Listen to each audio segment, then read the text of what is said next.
Hi everyone, if you're having trouble with this one, remember all of the sort of steps from that stoichiometry video and some of your prior chemistry. So we've got the mass in grams of CO2 produced by this amount of combustion of pentane. So again, if we sort of place that into our stoichiometry framework, we always start with the thing that we're given, and we want to get it to the thing that we are asking for. So we now know here that the given quantity is this 0.08412 moles of pentane.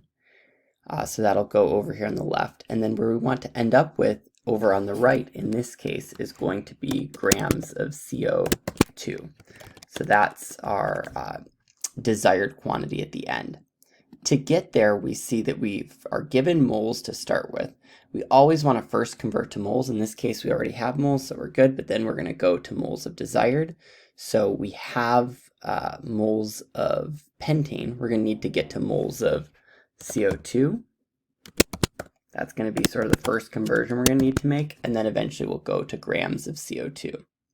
So let's start plugging that into our so we put in our 0.08412 moles of pentane. Now we need to get to moles of CO2. So that's going to use the coefficients from the balanced chemical equation. That's always how we go from moles to moles. From the balanced chemical equation, we can see that there's a coefficient of 1 on pentane. So one pentane, every one pentane that is consumed will cause 5 CO2 to be produced.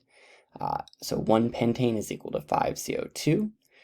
Since we have pentane, that's the quantity we have, we need that to go on the bottom in our equation. So we need 1 pentane, and that's a mole pentane. Let's find that. And we're going to put 5 CO2 on the top. And you can see Chem 101 or active learning sort of successfully gives you this canceling here. Okay, moles is canceled, and our current unit now is moles of CO2. Then we can add another factor on here.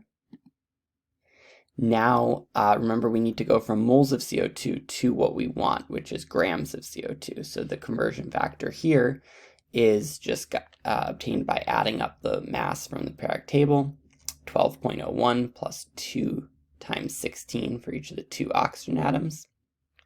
When you add all those masses together, you should get 44.01 grams is equal to 1 mole of CO2. Again, which thing goes on which side? If we have moles, we want grams, so that we want to put our 1 mole of CO2 on the bottom and our 44.01 grams of CO2 that we got from the periodic table on the top. Now we're going to get our answer. So we went from moles of pentane to moles of CO2 to grams of CO2. Now we just go in and do the math on that on our calculator and see how many grams of CO2 that we end up with.